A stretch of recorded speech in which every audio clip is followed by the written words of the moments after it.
สวัสดีครับกลับมาพบกับอังเคิลแก๊กลุงกากล่าแย้นักล่าแก่ๆในตำนานกันอีกครั้งวันนี้ลุงมีสิ่งที่อยากจะมาแชร์อย่าเรียกว่าสอนเลยเนาะเรียกว่าแชร์แล้วกันนะเอาส่วนที่ลุงรู้แล้วกันแต่คิดว่าน่าจะเป็นประโยชน์กับฮันเตอร์มือใหม่ฮันเตอร์มือเก่าอาจจะรู้อยู่แล้วนะครับแต่ว่าฮันเตอร์มือใหม่เนี่ยเขาอาจจะไม่มีความรู้เรื่องนี้ลุงก็เลยถือว่ามาแชร์ถ้าผิดถูกยังไงหรือว่าบกพร่องตรงไหนเนี่ยก็สามารถเสริมเติมกันเข้ามาได้ในคอมเมนต์ของลุงได้เลยนะครับวันนี้ลุงจะพูดถึงเรื่องของสกิลครับโดยที่วันนี้จะเป็นเรื่องของสกิลชุดแล้วกันเพราะว่าในเกมเนี่ยสกิลอาวุธเองตัวเกมมันมีอธิบายอยู่แล้วว่าอาวุธไหนมันเหมาะจะใช้กับสกิลอะไรถึงแม้ว่าจะไม่ครบแต่สิ่งหนึ่งที่ตัวเกมไม่ได้บอกเราคือเมื่อเรารู้ไออาวุธเนี่ยว่ามันต้องใช้สกิลอะไรบ้างแล้วมันจะใช้กับชุดอะไรแล้วชุดแบบไหนสกิลแบบไหนมันจะส่งเสริมอาวุธของเราอันนั้นแหละครับที่มันเป็นจุดบอดตัวเกมไม่ได้บอกสิ่งที่เราทำคือเราต้องไปเรียนรู้เอาเองแล้วก็สร้างบิวเอาเองสิ่งที่ลุงต้องการคือการที่มีคนมาขอบิวเนี่ยลุงก็อยากจะทำให้แต่ว่าจะทำทุกอาวุธทุกประเภทมันไม่ไหวนะครับมันมีทั้งรอมีทั้งธาตุมีทั้งสถานะแล้วไหนจะอาวุธเยอะอีกนะครับคิดว่าทำไปเนี่ยก็อาจจะไม่ตรงใจหรือว่าบางทีเอาไปใช้งานจริงมันก็ไม่ได้100%นะนี่ลุงบอกตรงๆเพราะว่าบางครั้งสไตล์การเล่นของคนเรามันไม่เหมือนกันนะครับแล้วก็สกิลเนี่ยเวลาเราเล่นสมมุติว่าเราไปแนะนำเขาทำธาตุมังกรแต่คนที่เอาบิวเนี่ยเอาบิวไปใช้ปุ๊บเนี่ยพอไปเจอมอนที่มันไม่แพ้ธาตุมังกรเนี่ยกลายเป็นว่าอย่างอื่นมันตีไม่เข้าหรือมันตีไม่ได้อย่างเงี้ยแล้วเขาจะบิวเองมันก็ลำบากอย่างเงี้ยครับลุงเลยคิดว่าการที่จะหาปลาให้เนี่ยลุงสอนเขาตกปลาจับปลาเลยดีกว่าเขาจะได้สามารถที่จะมีความรู้ติดตัวไปสร้างบิวแล้วการสร้างบิวมันสนุกมากนะครับคือไปรังสรรค์เอาเองเพราะว่าไอเทมคนก็มีไม่เท่ากันใช่ป่ะไม่ต้องไปนั่งฟาร์มเอาของที่เรามีแล้วลองมาประยุกต์ใช้ดูได้นะครับแล้วมันปรับแต่งได้ถ้าเรารู้จักสกิลเพราะแล้วห้ามเพิ่มมานานเนี่ยไม่ใช่อะไรอยากให้เข้าใจก่อนนะครับไม่รู้แหละเอาเป็นว่าลุงพยายามจะทำให้แล้วกันแล้วก็ช่วยฝากกดปักตะไคร้ถ้าชอบให้ลุงสักน้อยนะครับแต่ถ้าไม่ชอบหรืองงๆยังไงไม่เข้าใจหรือว่าอธิบายแปลกๆก็ขอโทษด้วยนะครับอาจจะไม่100%ขนาดนั้นแต่ว่าเอาจากประสบการณ์การเล่นว่าแล้วเดี๋ยวเราไปดูกันครับว่า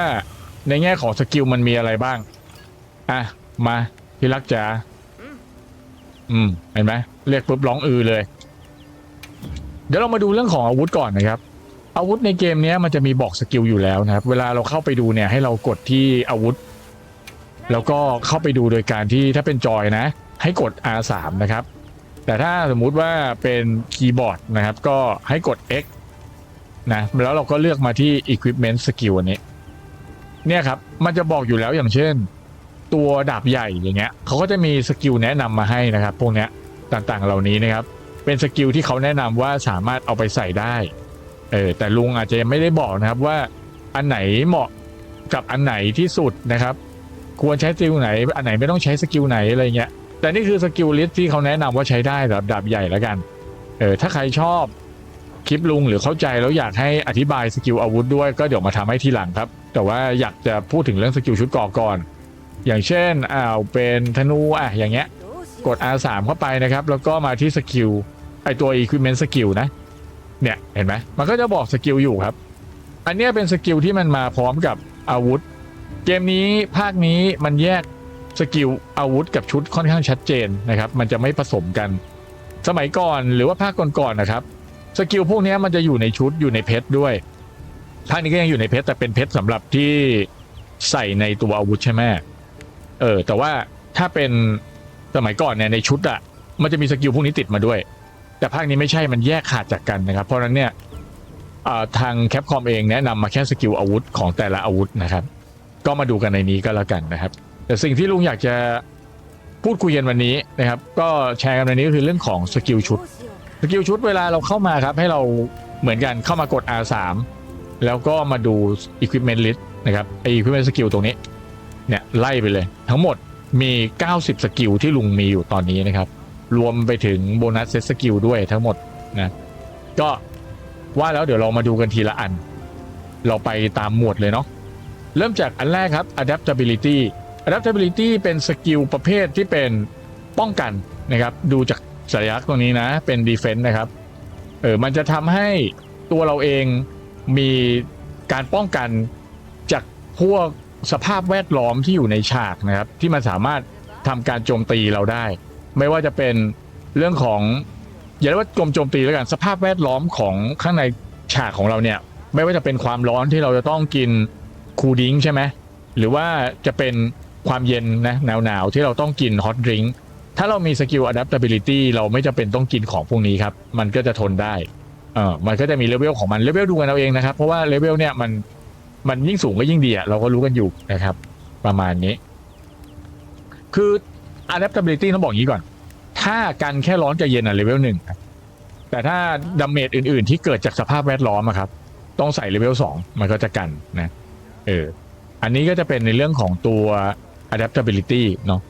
ทีนี้เดี๋ยวเรามาดูอันที่2กันนะครับอันที่2มันมีชื่อว่า Adrenaline Rush Adrenaline Rush เนี่ยเป็นสกิลสายโจมตีเป็นรูปดาบอันนี้สกิลตัวเนี้ยมันจะเพิ่มพลังการโจมตีชั่วคราวถ้าเราสามารถหลบจังหวะพอดีนะครับ perfect time นะคือหลบจังหวะพอดีเวลามอนโจมตีมาแล้วเราจะเพิ่มพลังโจมตีขึ้นชั่วคราวโดยที่พลังโจมตีชั่วคราวของ Adrenaline Rush เนี่ยมันจะอยู่30วินาทีนะครับมันจะมีระยะเวลาของมัน30วินาทีโอเคซึ่งถามว่ามันเหมาะกับอาวุธอะไร Adrenaline Rush เนี่ยมันเหมาะกับเต้าจริงๆนะเหมาะกับอาวุธที่หลบที่มี perfect evade อย่างเช่นหรือ perfect dodge อย่างเช่นดาบคู่หรือว่าธนูพวกนี้เหมาะนะครับแต่ว่าลุงยังไม่ได้ไปลองจริงๆจังๆว่าถ้าเป็นการหลบปกติโดยที่เราไม่ได้มีสกิล perfect dodge หรือ perfect evade เนี่ยมันจะให้ผลด้วยไหมอย่างเช่นเล่นดาบโล่แล้วเวลาเราหลบจังหวะพอดีหรือว่าเล่นดาบใหญ่ก็ได้เราหลบจังหวะพอดีAdrenaline Rush มันติดหรือเปล่าอันนี้ยังไม่ได้ลองนะครับแต่ว่าแนะนำว่าสกิลมันคือการหลบและเพิ่มพลังการโจมตีนั่นเองต่อไปครับ Agitator เป็นสกิลในสายบัฟการโจมตีนะครับดูที่รูปนะเป็นคนยืนแหกปากอยู่นะแล้วมีข้างหลังเป็นไฟเนี่ยนะมันเป็นบัฟการโจมตีนะครับโดยที่ Agitator เนี่ยมันจะให้ผลนะครับเวลามอนโกรธแล้วตัวเราเนี่ยจะโจมตีแรงขึ้นคือมอนโกรธปุ๊บเราก็เดือดเหมือนกันแล้วเกมเนี้ยมอนโกรธง่ายมากเดี๋ยวเดือดนะครับเพราะฉะนั้นเนี่ย Agitator เป็นสกิลที่ดีพอสมควรเลยแล้วเวลามันเพิ่มเนี่ยมันเพิ่มการโจมตีแล้วก็เพิ่มเรื่องของตัว critical ด้วยก็คือ affinity ด้วยดูจากเลเวลนะเนี่ยเห็นไหมมันจะบวก affinity ให้ด้วยนะครับ Agitator เป็นสกิลติดตัวที่เหมาะกับทุกอาวุธใช้ได้หมดเพราะว่ามอนมันเดือดเราก็เดือดเราจะถืออาวุธอะไรมันก็เดือดทั้งนั้นแหละนะครับเพราะนั้นใช้ได้หมดตัวอาวุธเนาะอันต่อไปครับ Alluring Pale นะ Alluring Pale เป็นกรุ๊ปเซตสกิลนะครับก็คือเป็นสัญลักษณ์สีเขียวเป็นชุดเกราะสีเขียวอย่างนี้นะครับก็คือใส่ชุดอื่นชุดไหนก็ได้ที่มันมี Alluring Pale ไม่ต้องเป็นชุดเดียวกันทั้งชุดก็ได้นะครับแล้วก็ถ้ามันมีสกิลนี้มันก็จะทำงานพร้อมกันใส่3ชิ้นขึ้นไปนะครับใส่3ชิ้นขึ้นไปมันจะให้ตัวสกิลที่มีชื่อว่า Diversion คือพูดง่ายๆภาษาชาวบ้านคือเรียกตีนครับมันก็คือเป็นการทำให้ศัตรูเนี่ยมุ่งที่จะโจมตีเราเป็นหลักเพราะนั้นเนี่ยถ้าถามว่าเหมาะกับอาวุธไหนลุงบอกเลยว่า Alluring Pale เหมาะกับสายที่เป็นแทงค์สายที่กันอย่างเช่นหอกนะครับหอกโล่นะกันแลนอย่างเงี้ยพวกโล่หนาๆใส่กาดกันดีๆนะครับล่อตีนให้เพื่อนแล้วเพื่อนให้ตีฟรีไปเพื่อนให้ตีฟรีลุมตีไปเลยนะครับส่วนเราเนี่ยยืนกันไว้ให้นะครับเพราะนั้นก็เหมาะกับสายที่เป็นสายแทงค์แล้วกันต่อไปครับเป็น Ambush จะเป็นสกิลสายเพิ่มพลังบัฟพลังโจมตีนะครับเนี่ยดูจากสัญลักษณ์เนาะอันนี้ Ambush คือการที่เราแอบย่องเข้าไปแล้วก็ทำดาเมจ Sneak Attack นะครับโดยที่มอนไม่รู้ตัวซึ่งอันเนี้ยมันจะเพิ่มดาเมจนะเพิ่ม Attack ในการที่เราแอบย่องไปตุ๋ยมอนเนี่ยไปหน่มน้ำมอนชั่วคราวถ้าเราเข้าไปแล้วสังเกตไหมเวลามอนไม่รู้ตัวเราเข้าไปมันจะมีให้เรากดปุ่ม Sneak Attack นั่นแหละ Ambush มันจะทำให้เกิดสถานะนี้ขึ้นก็คือสกิลนี้จะทำงานนะครับแล้วเราก็มี Attack เพิ่มขึ้นนะครับตามนั้นก็ประมาณนี้มันเหมาะกับอาวุธอะไรมันใช้ได้ทุกอาวุธแหละเพราะมันเป็นสกิล ทั่วไปในการใช้งานไม่ได้เน้นอะไรนะครับต่อไปครับแอนตี้ไวรัสแอนตี้ไวรัสเนี่ยเป็นสกิลที่ใช้บัฟการโจมตีเหมือนกันนะครับเมื่อเราติดเชื้อนะครับมันจะทำให้เราเนี่ยฟื้นจากอาการติดเชื้อหรือเฟรนซี่แล้วก็มันจะเพิ่มคิติคอลให้เราด้วยถ้าเรามีการเคียวหรือมีการรักษานะมีการรักษามันก็จะเพิ่มคลีให้เราด้วยเพราะนั้นเนี่ยสกิลเนี้ยมันเหมาะสำหรับชุดกอมาการ่าที่ลุงกำลังสวมใส่อยู่ตอนนี้เพราะกอมาการ่าเนี่ยมันจะให้ผลของเฟรนซี่ก็คือเราติดเชื้อไวรัสนะครับไม่รู้ไวรัสหรือเปล่าหรือแบคทีเรียก็ไม่รู้แต่มันติดเชื้อแหละนะทีเนี้ยพอเราติดเชื้อเสร็จปุ๊บพอหลอดตัวเชื้อมันขึ้นถึงสุดนะครับเจ้าแอนติไวรัสตัวเนี้ยมันก็จะทำงานนะครับมันก็จะทำให้เราฟื้นจากสภาพที่เราติดเชื้อได้เร็วขึ้นกันละกันทีนี้ในกรณีที่เราต้องการรักษาการติดเชื้อครับเราต้องกินนัลเบอรี่พอเรากินนัลเบอรี่เข้าไปเราก็จะรักษาอาการติดเชื้อของเราเนาะซึ่งพอเรามีการรักษาตัวปุ๊บเนี่ยมันก็จะเพิ่มคริติคอลนะครับเพิ่มคริติคอลมาตามเลเวลนี้ตามนี้นะครับลองดูแล้วกันนะครับถ้าไหนลุงตกหล่นไปก็สามารถเสริมกันได้นะครับอันนี้ลุงเอามาจากประสบการณ์การเล่นกันละกันนะครับเอามาแชร์กันอย่าเรียกว่าสอนเลยนะมันเขินไปถ้าบอกสอนเกจแอนติไวรัสนี่ไม่ได้เกี่ยวกับว่าใช้อาวุธอะไรนะครับแต่มันเกี่ยวกับชุดเกราะคือชุดเกราะกอมาการ่านั่นเองนะเพราะมันให้ผลเฟนซี่ก็คือติดเชื้ออันต่อไปครับ Aquatic Oil Seal Mobility อันนี้เป็นสกิลที่อยู่ในสายบัฟการป้องกันเนาะก็จะเป็นรูปคนนั่งสมาธิแล้วก็มีไฟข้างหลังเป็นสีน้ำเงินแบบนี้เจ้าสกิลตัวนี้มันจะเพิ่มการป้องกันนะครับแล้วก็เพิ่มการเคลื่อนไหวของเราเมื่อเราอยู่ในน้ำหรือว่าเราอยู่ในน้ำมันนะครับบ่อน้ำมันหรือไอน้ำหรืออะไรสักอย่างเป็นไม่ใช่ไอน้ำโทษเป็นลำธารสายน้ำเราลงไปตีในน้ำอะไรอย่างเงี้ยนะครับมันจะทำให้เราเคลื่อนตัวได้เร็วขึ้นแล้วก็ไม่ติดขี้โคลนอ่ะเวลาเราเดินเราจะติดขี้โคลนใช่ไหมบางทีไปเจอบ่อโคลนอะไรเงี้ยมันจะมีบ่อโคลนด้วยเราก็จะติดแล้วเดินสโลว์ใช่ป่ะนั่นแหละครับแล้วเวลามีคลื่นเราก็จะเซอะไรเงี้ยใช่ไหมเพราะนั้นเนี่ยสกิลเนี้ยมันจะทำให้เราเดินในน้ำได้เหมือนปกติแค่นั้นเองหมออาวุธอะไรไม่เกี่ยวเลยอันนี้คือเป็นสกิลของชุดที่ใช้ในการเคลื่อนไหวนะครับไม่ได้เกี่ยวกับอาวุธต่อไปครับ Arkwell Hunger Arkwell Hunger ชื่อบอกอยู่แล้วครับว่ามาจากชุด Arkwell เนาะ Arkwell Hunger เนี่ยเป็นโบนัสมาเป็นสเตตโบนัสสกิลนะครับก็คือต้องใส่ตามจำนวนชิ้นเนี้ย2ชิ้นขึ้นไปหรือ4ชิ้นขึ้นไปนะครับแล้วมาถึงจะทำงานเนาะซึ่งเจ้าตัวเนี้ยมันมีสกิลที่มีชื่อว่า Hasten Recovery 1 และ 2 ก็ตามเลเวลนะครับโดยที่ Hasten Recoveryมันจะค่อยๆเพิ่มเลือดถ้าเราโจมตีมอนไปเรื่อยๆนะครับโดยมันก็ขึ้นอยู่กับแล้วแต่ประเภทของอาวุธแหละประเภทอาวุธที่มันตีเร็วมันก็ถือว่าเป็นการโจมตีต่อเนื่องไปเรื่อยๆนะครับเพราะนั้นเนี่ยถ้าให้พูดภาษาให้เข้าใจง่ายคือมันคือสกิลดูดเลือดนั่นแหละมันคือสกิลดูดเลือดเลยแหละนะครับแต่ว่าอาจจะไม่ได้ดูดแรงเหมือนกับเกมแอคชั่น RPG อื่นๆแต่มันคือสกิลดูดเลือดให้เข้าใจง่ายๆแบบนี้แล้วกันนะครับส่วนตัวหมวดต่อไปเป็นหมวดตัว B ครับเป็นอันแรกจะเป็น Bind Resistance นะครับ Bind Resistance เป็นสกิลประเภทที่เป็นการป้องกันนะครับเจ้าตัวนี้เนี่ยมันจะเพิ่มการป้องกันกับพวกที่มันยึดตัวเราอย่างเช่นใยแมงมุมอย่างเงี้ยนะครับหรือว่าเป็นน้ำแข็งเกาะขาอย่างเงี้ยฟอร์ดไบรท์อย่างเงี้ยนะครับประเภทที่ทำให้เราขยับตัวไม่ได้พวกนี้แหละสกิลนี้มันจะช่วยทำให้เราไม่ติดนะครับถามว่าต้องใช้ไหมมันก็ไม่มีใครเขาใช้กันเท่าไหร่อ่ะจริงมันมีประโยชน์แหละแต่ว่าเขาทำมามันคงมีประโยชน์แต่ว่ามันไม่ค่อยใช้กันเพราะอะไรอ่ะเพราะว่าส่วนใหญ่ก็ดิ้นกันใช่ไหมหรือไม่ก็ใช้เคลนเซอร์นะครับใช้ไอเทมที่ชื่อว่าเคลนเซอร์ในการช่วยละลายใยแมงมุมหรือละลายน้ำแข็งที่เกาะขาพวกนี้ก็ได้เหมือนกันนะครับเพราะนั้นตัวนี้ถ้าใส่มามันก็เปลืองช่องคนก็ไม่ค่อยใช้กันเท่าไหร่นะหรือบางคนใช้ลุงก็ไม่แน่ใจเนี่ยแต่ลุงไม่ได้ใช้นะครับเป็นสกิลเอาตัวรอดครับไม่เกี่ยวกับอาวุธเนาะต่อไปครับเป็นบังกองก้าสปิริตก็ลิงหิมะที่เราเห็นกันนั่นแหละนะบังกองก้าตัวนี้จะเป็นเซตโบนัสสกิลนะครับก็คือมีทั้งชุดเนาะมันให้ ability ที่มีชื่อว่าให้สกิลที่มีชื่อว่าวอลคลายนะครับวอลคลายมันเป็นอันนี้ตลกนิดนึงคือมันเป็นสกิลที่เราจะต้องใช้โพสท่าเนาะเราต้องใช้เจสเจอร์คือการออกท่าทางเป็นท่าที่มีชื่อว่า to victory นะครับสู่ชัยชนะ พอเวลาเราใช้เจสเจอร์อันนี้ปุ๊บอะมันก็จะเพิ่มพลังโจมตีชั่วคราวนะให้กับเพื่อนๆเราที่อยู่รอบๆตัวเรานะครับแล้วก็เพิ่มพลังโจมตีมีผลมากๆเลยกับแมวนะครับแล้วก็ซัพพอร์ตฮันเตอร์พวกที่ฮันเตอร์ที่มาช่วยเราอย่างพวกโอลิเวียลอโซพวกเนี้ยคือเวลาเราชูมือขึ้นท่านี้ปุ๊บเพื่อนนี่ได้รับบัฟหมดเลยนะได้รับบัฟโจมตีทุกคนเลยนะครับอันนี้ก็เป็นสกิลใหม่ที่น่าสนใจเพิ่งจะมีแหละเพราะว่าเป็นโบนัสสกิลแปลกๆแบบนี้มันไม่เคยเห็นอยู่แล้วนะเพิ่งจะเคยเห็นภาคนี้แหละอันต่อไปครับ Blast Resistance Blast Resistance ก็ง่ายๆเข้าใจง่ายครับอยู่ในหมวดป้องกันนะครับป้องกัน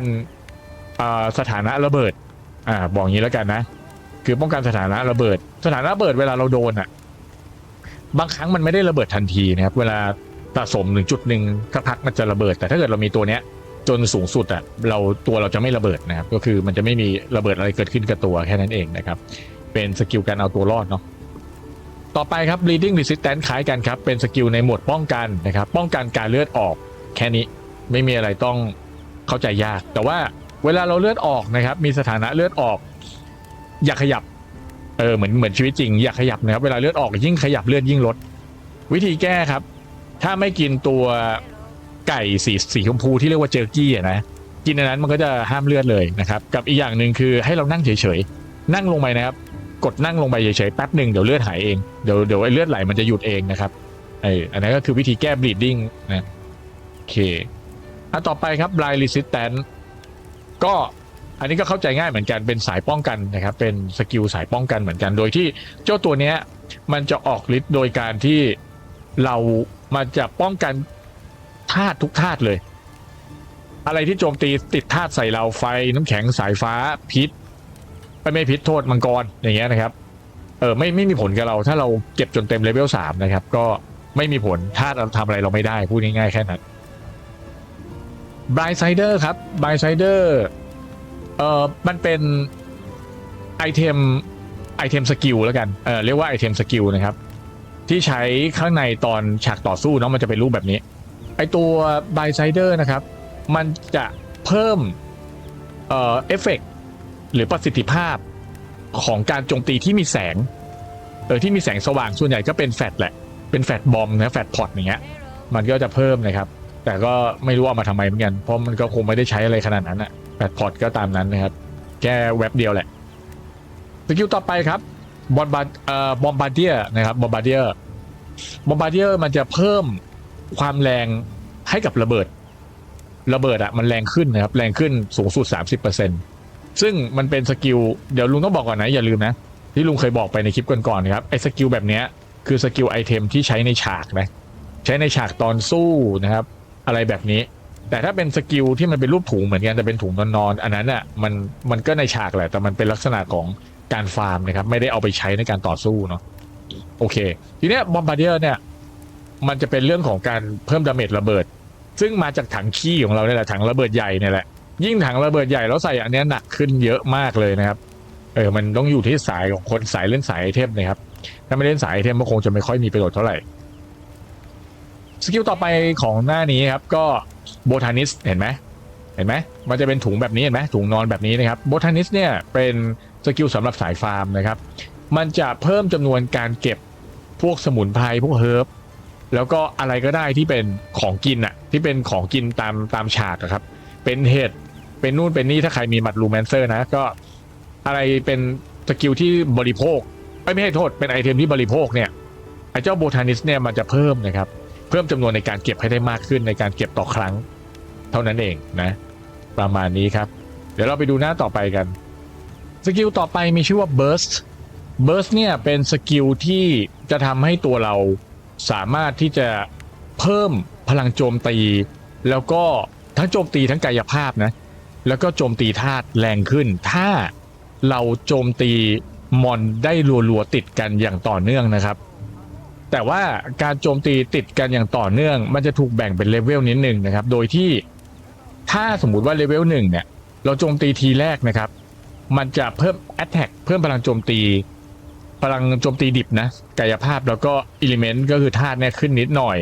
นะครับแล้วก็มันจะ มันจะหนักขึ้นถ้าเราตีมากกว่า5ทีติดนะครับแต่ถ้าสมมุติว่าเป็นเลเวลใหญ่ๆขึ้นไปเรื่อยๆนะครับตัว1เลเวล5เนี่ยมันก็จะเพิ่มเรื่องของตัวสแตทบูสต์ให้มากขึ้นหมายความว่าก็โจมตีแรงขึ้นนะครับให้เข้าใจง่ายๆแต่ว่าข้อจำกัดของมันคือมันจะต้องตี5ฮิตติดกันก่อนนะครับโดยที่เจ้าสกิลเนี้ยเวลาเราตีมันจะให้ผล4วินาทีนะครับโดยปกติของมันเลยนะมันจะให้ผลอยู่ที่4วินาทีในการติดแต่ว่าสมมุติเราใส่สกิลที่เป็นชุดของไอตัวหมาดำอีโบนี่ออโดการอนพาวเวอร์มันก็จะสามารถขยายความยาวของ4วิเนี้ยออกไปเป็น5วิแล้วก็6วินะครับก็คือถ้าใส่2ชิ้นก็เพิ่ม5วิถ้าใส่4ชิ้นก็เพิ่ม6วิทีเนี้ยตอนที่เจ้าตัวสกิลเบิร์ดเนี่ยมันทำงานอยู่เวลาเราตีต่อเนื่องไปเรื่อยๆนะครับภายในระยะเวลา4วิเนี่ยมันจะทำให้สกิลเนี้ยยังไม่หายไปแต่ถ้าเราพักหรือหยุดสักพักหนึ่งนะครับเกิน4วิปุ๊บนะครับมันก็จะหายไปหมายความว่ามันก็จะ deactivate หายไปเราก็ต้องไปเริ่มตีใหม่ให้มันได้5ฮิตเพื่อให้มันมีสกิลเนี้ยกลับขึ้นมาอีกรอบหนึ่งนะครับเพราะฉะนั้นเนี่ยการใช้เบิร์สมันจะเหมาะกับอาวุธที่เป็นอาวุธสามารถโจมตีต่อเนื่องได้อันนี้แนะนำนะว่ามันขึ้นอยู่กับอาวุธด้วยแหละแต่ว่าในความเข้าใจของลุงนะตอนนี้แล้วกันนะครับอาวุธที่จะเหมาะก็คืออาวุธที่มันโจมตีทีหนึ่งแล้วมันมี5ฮิตติดกันอันนี้จะส่งผลได้ค่อนข้างดีถ้าให้เข้าใจง่ายๆเลยก็จะเป็นอันดับแรกที่นึกออกก่อนเลยนะครับอันดับแรกที่นึกออกก่อนเลยฟันได้5ฮิตภายใน4วิไม่เกินนี้เนี่ยดาบคู่แน่นอนอันนี้ดาบคู่มาก่อนเลยนะครับแล้วอาวุธอย่างอื่นมีอะไรบ้างอาวุธไหนล่ะที่มันรัวได้บ้างดาบโล่ก็อาจจะได้นะภายใน4วิสามารถฟันได้5ทีถ้าใช้ชาร์จช็อปอย่างเงี้ยก็ได้นะครับส่วนอาวุธรัวอื่นๆก็ถ้าถามลุงนะก็จะมีดาบคู่ดาบโล่ซามูไรดาบยาวเนี่ยพอได้นะครับดาบยาวพอได้ชาร์จเบสพอได้ตอนเป็นขวานนะตอนเป็นขวานแต่เหมือนจะใส่ไม่ค่อยคุ้มเท่าไหร่นะครับไม่ค่อยแนะนำเท่าไหร่ธนูเนี่ยได้นะครับปืนต่างๆรัวๆเนี่ยถ้ามันเกิน5ฮิตเนี่ยได้นะครับเบิร์ดแล้วก็มีหอกเนี่ยจะได้ตอนแทงตอนวิ่งแทงไอ้ท่าวิ่งอัศวินนั่นนะพอได้นะครับแต่อาวุธอื่นๆเนี่ยลุงยังไม่เห็นนะครับภายในค้อนหมุนก็คงได้แต่ไม่ค่อยคุ้มนะครับเพราะนั้นเนี่ยถ้าคุ้มที่สุดต้องเป็นอาวุธรัวจัดๆนะครับก็แนะนำเป็นดาบคู่ปืนธนูพวกนี้นะครับก็จะดีนะครับประมาณนี้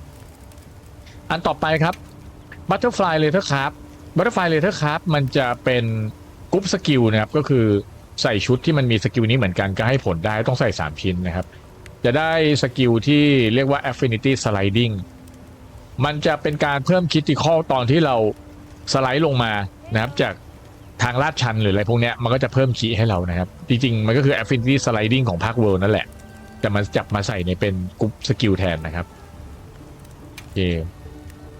สกิลต่อไป Coalescence ครับ Coalescence มันจะเพิ่มการโจมตีพลังการโจมตีธาตุชั่วคราวแล้วก็รวมถึงสถานะด้วยนะถ้าเราใช้อาวุธสถานะมันก็จะเพิ่มขึ้นชั่วคราวนะครับถ้าเราได้รับการฟื้นฟูเวลาเราติดสถานะผิดปกตินั่นแหละหมายความว่าอย่างนี้ให้เข้าใจง่ายถ้าสมมุติเราติดพิษใช่ไหมหรือเราติดอัมพาตอะไรก็ได้ที่เป็นสถานะผิดปกตินะครับเมื่อไรก็ตามที่เราฟื้นฟูจากสถานะเหล่านั้นแล้วเรามีสกิลตัวนี้นะครับมันก็จะเพิ่มพลังโจมตีธาตุและพลังโจมตีสถานะของเราเนี่ยชั่วคราวเข้าใจง่ายๆแค่นี้เป็นสกิลประเภทซัพพอร์ตการโจมตีนะครับก็แล้วแต่ใครอยากจะใส่ก็ได้นะไม่ได้มีผลกับอาวุธใดเป็นพิเศษนะเป็นสกิลสำหรับติดตัวเนาะต่อไปครับ Constitution อันนี้เป็นสกิลสายสตามิน่านะครับเกี่ยวกับสตามิน่าสายลักนี้คือสายสตามิน่านะ Constitution เป็นสกิลที่ใช้สำหรับลดอัตราการลดลงของหลอดความเหนื่อยหลอดสตามิน่าให้ลดช้าลงลุงก็พูดแล้วก็งงตัวเองไว้ลดหลอดสตามิน่าให้ช้าลงนะครับเวลาเราใช้ท่าต่างๆอย่างเช่นการกิ้งหลบการบล็อกนะครับหรือว่าแอคชั่นหรือว่าการกระทำใดๆของเราที่มันทำให้หลอดสตามิน่าลดนี่แหละ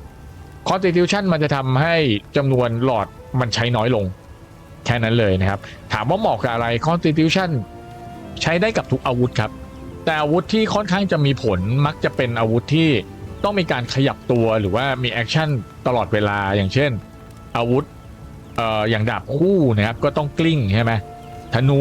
ก็ต้องกลิ้งหลบนะครับบ่อยปืนเล็กอย่างเงี้ยก็ต้องกลิ้งหลบบ่อยแทบจะทุกอาวุธใช้ได้หมดเลยนะครับอย่างอาวุธประเภทที่มันมีโล่ต่างๆเวลากันน่ะสตามิน่าก็ลดใช่ปะเหมือนกันครับก็ใช้ได้เหมือนกันสกิลนี้เป็นสกิลเอาไว้สำหรับติดตัวเนาะอ่ะต่อไปครับ Convert Element Convert Element เป็นสกิลสำหรับซัพพอร์ตการโจมตีนะครับเป็นสกิลการโจมตีไม่ใช่ซัพพอร์ตสกิลการโจมตีเลยมันเป็นเรื่องของการที่เราเนี่ยเวลาเราได้รับดาเมจธาตุนะครับมันจะเปลี่ยนดาเมจธาตุที่เราได้รับไม่รู้แหละธาตุอะไรไม่รู้ที่เราได้รับมามันจะกลายเป็นธาตุมังกรหมายถึงว่าตัวเราเนี่ยจะตีธาตุมังกรแรงขึ้น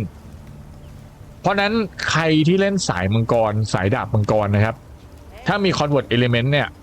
แล้วเราไปโดนศัตรูโจมตีธาตุใส่ธาตุอะไรก็ไม่รู้แหละแต่ตัวเราเองอ่ะเวลาโจมตีกลับไปอ่ะธาตุมังกรเราจะแรงขึ้นนะครับ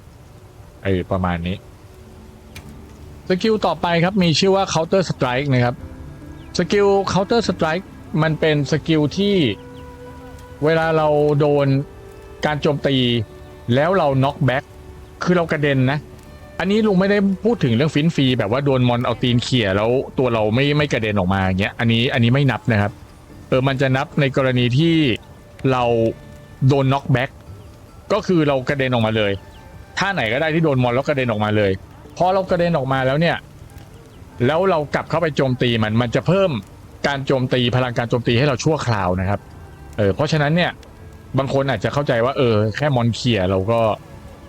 ได้เพิ่มแล้วนะครับไม่ใช่นะครับมันต้องกระเด็นออกมาเลยมาถึงจะได้สกิลนี้มาแล้วก็สกิลเนี้ยมันมีระยะเวลาอยู่ที่30วินะครับที่เลเวล1แล้วก็เลเวล2เนี่ยอยู่ได้45วินะครับโทษ30วิที่เลเวล1นะครับแล้วก็เลเวล2เนี่ย35วินะครับแล้วเลเวล3เนี่ยได้45วิประมาณนี้นะโอเคแล้วก็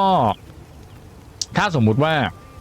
เมื่อมันหมดระยะเวลาแล้วอ่ะหรือแม้กระทั่งยังไม่หมดแล้วเราไปโดนสตีนมอนต่อแล้วเรากระเด็นออกมาอีกมันจะรีเฟซนะครับมันจะนับใหม่มันจะนับเวลาให้ใหม่เลยนะครับถ้าโดนอีกทีนึงเอาเป็นว่าถ้าโดนมอนซ้อมจนน่วมกระเด็นบ่อยๆอ่ะมันก็รีเฟซเรื่อยๆแหละนะครับอันนี้ก็เป็นสกิล Counter Strike นะครับเป็นสกิลประเภทโจมตีต่อไปครับ Divine Blessing อันนี้เป็นสกิลมหาชนเป็นสกิลในการป้องกันนะครับโดยที่สกิลนี้เขาเรียกกันว่าสกิลกาชาเพราะว่ามันมีโอกาสในการที่เราจะลดดาเมจอย่างสูงเลยนะเวลาโดนมอนโจมตีแต่ว่ามันจะออกมาแบบกาชาแล้วแต่ดวงเพราะนั้นถ้าเราเลเวลสูงนะครับมันก็จะมีโอกาสติดบ่อยแล้วก็ลดดาเมจได้ครึ่งหนึ่งเลยนะได้ถึงครึ่งเลยนะครับ Divine Blessing ก็เป็นสกิลติดตัวตั้งแต่ชุดแรกเลยที่ทางเกม Monster Hunter ให้เรามาเป็นชุดแรกก็มี Divine Blessing มาเลยนะครับเป็นสกิลกันตายที่ดีอันหนึ่งต่อไปครับเป็นโดชากุมะไมท์นะครับอันนี้มันจะเป็นเซตโบนัสสกิลแล้วนะโดชากุมะไมท์ต้องใส่ชุดโดชากุมะ2หรือ4ชิ้นขึ้นไปเนาะมันจะมีสกิลที่เรียกว่า Power House นะครับมันจะเพิ่มตัว Attack เนี่ยบวก10ให้เราในเลเวล1นะในเลเวล1จะเพิ่ม Attack บวก10ให้เราถ้าเราสามารถที่จะเอาชนะมอนได้ด้วยการใช้ Power Clash นะครับคือศึกช้างชนช้างหรือไม่ก็ Offset Attack เราจะได้รับ Attack บวก10เป็นการชั่วคราวใน Power House เลเวล1และได้บวก25ใน Power House เลเวล2นะครับเพราะนั้นเนี่ยอันนี้ก็ใช้ได้กับทุกอาวุธหรือเปล่าไม่เป็นอาวุธก็ได้เพราะว่ามันเป็น Power Clash กับอาวุธมีเกราะนะครับส่วน Offset ก็ได้นะครับเพราะนั้น Power House เนี่ยจะไม่มีผลอะไรและไม่ควรเอาไปใช้กับชุดปืนเล็กปืนสั้นปืนเบาเพราะว่าปืนเบาเนี้ยไม่มีทั้ง Power Clash นะครับแล้วก็ไม่มีทั้ง Offset Attack เลยแต่ชุดอื่นก็ใช้ได้ไม่ใช่อาวุธอื่นก็ใช้ได้นะครับต่อไปครับ Ear Plug เป็นสกิลคลาสสิกนะครับมีมานานมากแล้วเป็นสกิลที่ใช้บัฟการป้องกันนะครับเป็นบัฟการป้องกันกันเสียงเอาง่ายๆกันเสียงคำรามของมอนก็ตามระดับของมันเลยครับภาคเก่าๆมันมีถึงเลเวล5นะครับภาคนี้แค่เลเวล3แต่ว่าก็สามารถกันเสียงได้ทั้งหมดก็ถือว่าดีนะครับบางคนเนี่ยเป็นสายที่ ซับเพื่อนฮิวเพื่อนอย่างเงี้ยนะครับบางคนเน้นซับเนี่ยเขาใส่เอียร์ปลั๊กเลยนะเขาใส่เอียร์ปลั๊กปุ๊บเนี่ยไม่รู้ว่ามอนมันจะเห่าตอนไหนแต่เพื่อนเนี่ยกำลังจะม้วยมรณาอยู่ข้างหน้าแต่เนี้ยมันเห่ามาเลยเรากินได้ตลอดก็ได้เหมือนกันนะครับหรือว่าคนที่ชอบคอมโบรัวๆไม่สนใจเสียงอะไรเหมือนคนหูหนวกเข้าไปตีอย่างเงี้ยเอาเลยครับเอียร์ปลั๊กช่วยได้นะครับต่อไปครับเป็น Ebony Odogaron Power เมื่อกี้ที่ลุงบอกไปนะครับมันจะบูสต์เรื่องของเบิร์ดเมื่อกี้ลุงอธิบายเรื่องเบิร์ดไปแล้วเนาะอันนี้เป็นเซตโบนัสสกิลนะขอชุดหมาดำนะครับมันก็จะเพิ่มระยะเวลาของเบิร์ดบูสต์เนี่ยให้มันนานขึ้นนะครับแล้วก็บวกแอตแทกเข้าไปให้ด้วยเพิ่มแอตแทกเข้าไปด้วยนะครับเวลาเบิร์ดสกิลติดนะครับเพราะนั้นถ้าใครใช้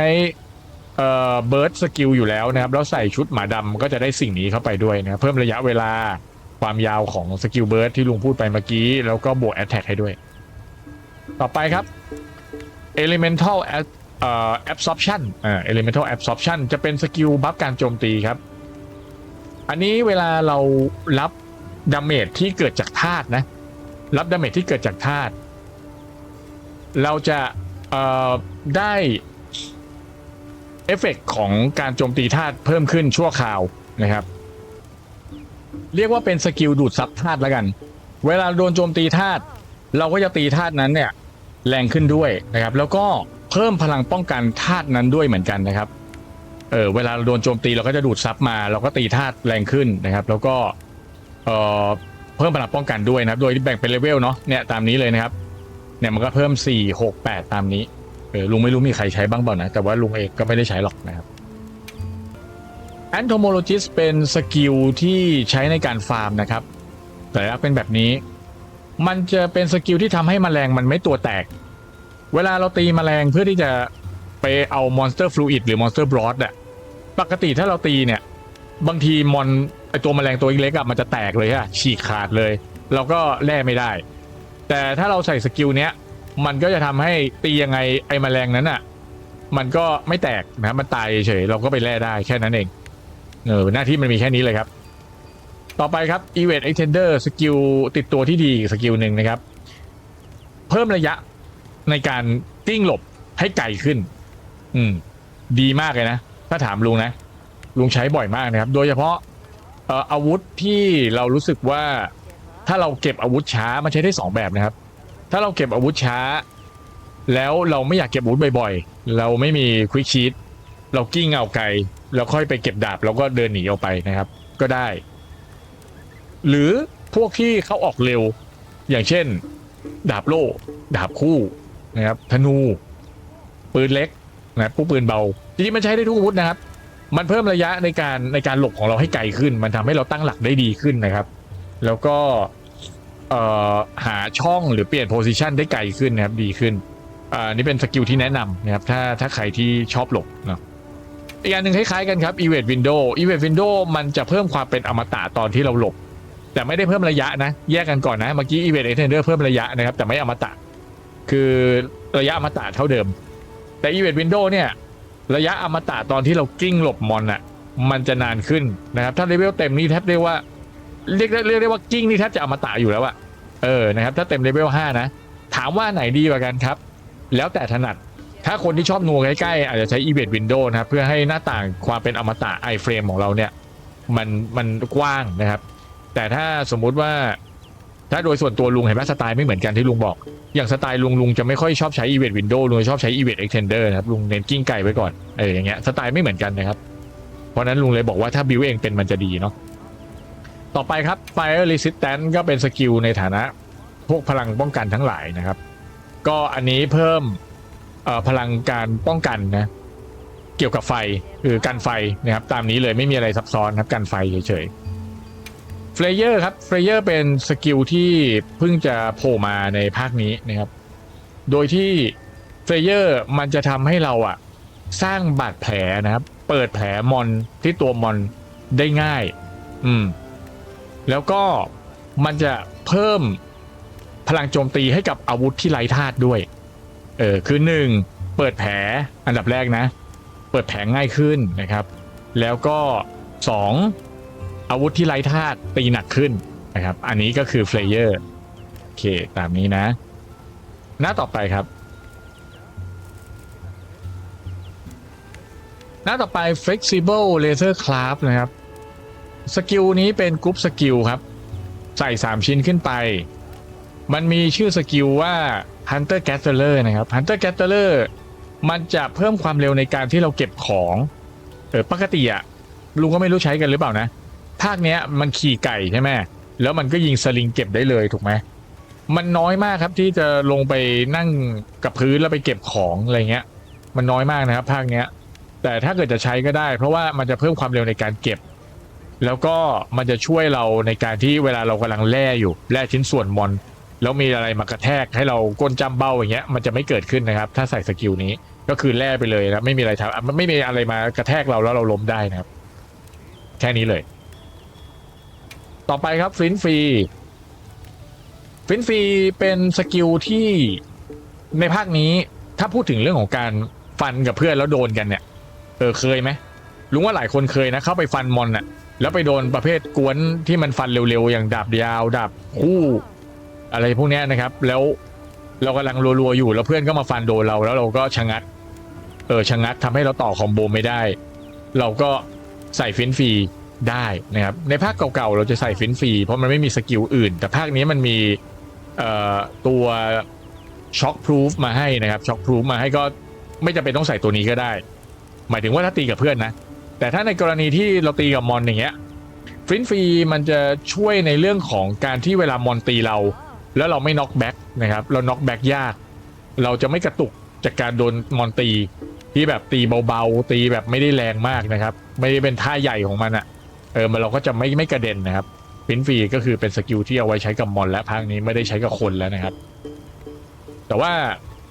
ต้องไม่หนักมากนะเตือนก่อนนะถ้าโจมตีหนักยังไงก็บินนะแล้วโจมตีไม่หนักมากเพื่อนนี่อาจจะกระเด็นกระตุกเบาๆนะครับหรือว่าล้มก้นจำเบ้ากิ้งเราจะไม่เป็นไรนะครับสกิลต่อไปครับฟอเล่นะครับฟอเล่มันจะเป็นสกิลใหม่ในภาคนี้ฟอเล่มันจะทำหน้าที่ในการที่ถ้ามอน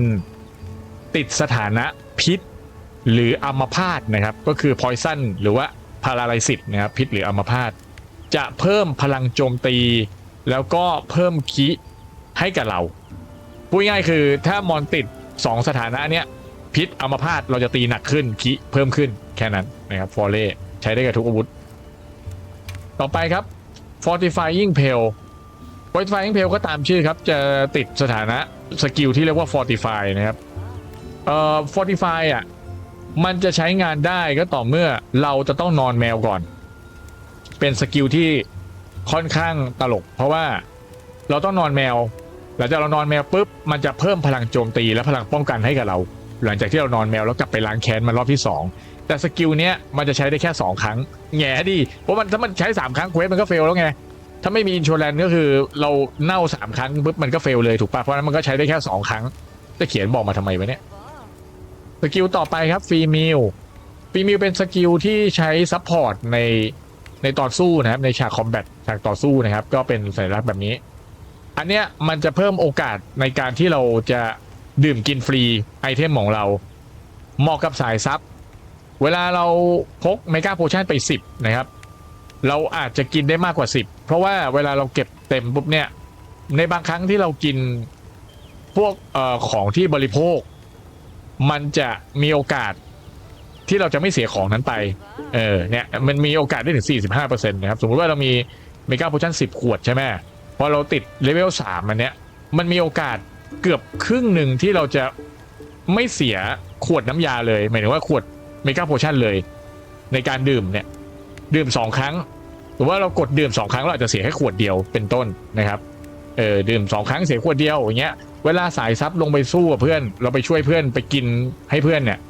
ก็สบายเพราะมันกินได้เยอะขึ้นนะครับแต่ถามว่าจำเป็นไหมก็อาจจะไม่ได้จำเป็นขนาดนั้นเพราะเดี๋ยวนี้มันมีออโต้คราฟนะครับถ้าของเราเอาพวกของไปคราฟด้วยนะครับก็จะช่วยได้อยู่แล้วแต่ก็ดีเป็นสกิลที่ดีครับสกิลต่อไปเป็นฟ a ลเกอร์อัลจานาตวิวครับเป็นเซตโบนัสของอัลจานาตฟ a ลเกอร์อัลจานาตเนาะก็มันจะให้สิ่งที่เรียกว่าเซคันด์วินนะครับ1 กับ 2อันนี้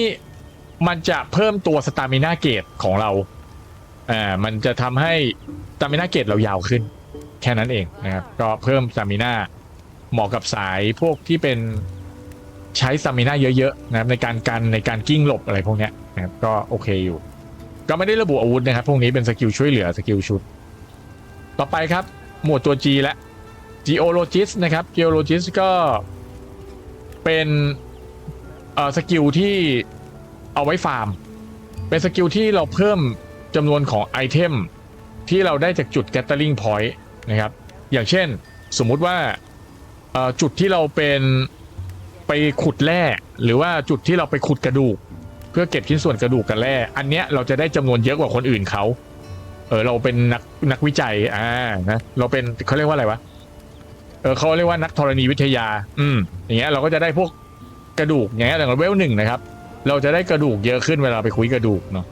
อย่างเงี้ยอย่างเลเวล 2นะครับก็พวกสเปเชียลไอเทมก็ได้เยอะขึ้นแต่เลเวล 3เนี่ยก็เราจะได้แร่เยอะขึ้นไปขุดแร่แล้วได้เยอะขึ้นนะครับตามนี้เลยสกิลต่อไปเป็นเซตโบนัสสกิลที่มีชื่อว่ากอมาการ่าไทแลนีนะครับก็คือชุดที่ลุงกำลังใส่อยู่นี่แหละนะครับกอมาการ่าก็จะได้